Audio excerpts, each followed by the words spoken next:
सात जन्म को कथा दे जा हाथ धरी शेष से हाथ रे ही गला ता जीवन जहाँ को देवता भाबुला से ही साजिला शैतान निज स्त्री को तंटी चिपी हत्या कला शैतान स्वामी। एपरी एक लोमहर्षणकारी हत्याकांड बलांगीर जिला पुईतला थाना बी फटकरा गाँव में घटी। सूचना अनुसार गुरुवार विलंबित राति अभिजित छंद तांको स्त्री ममता छंद को तंटी चिपी हत्या करिथिबा नेई बापा घर लोके अभियोग आनिछन्ति। अभियोग परे पुईतला पुलिस साइंटिफिक टीम सहित घटनास्थल में पहुंची शव को जबत करने सह तदंत आरंभ करिछन्ति।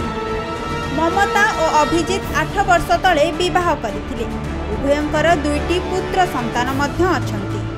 बहुदिन हेब उभयंक भितरे पारिवारिक विवाद लगी रहिथिला। तेबे गतकाली राति रे उभयंक मध्यरे जुक्ति तर्क लागिथिला। एथिरे स्वामी उत्त्यक्त होई तंटी चिपी हत्या करिथिबा अभियोग होईछि। स्त्री को हत्या करुथिबा स्वामी फेरार होइथिबा बेले पुलिस तांकु अटक रखी घटना संपर्क में पचरा उचरा जारी करिछि।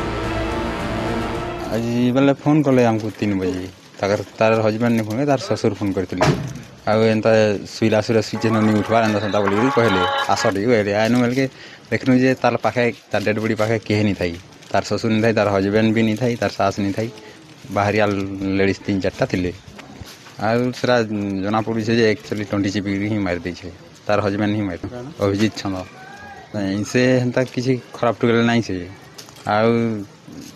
से हेन्ता लोकटे नहीं से ये पक्का खराबटा ये पिलाटा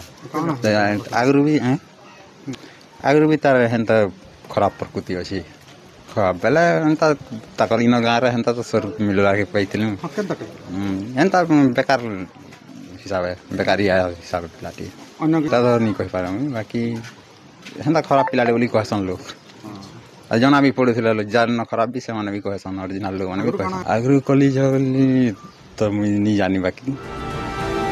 बलांगीर गुप्तेश्वर पृष्टि रिपोर्ट खबर ओडिशा।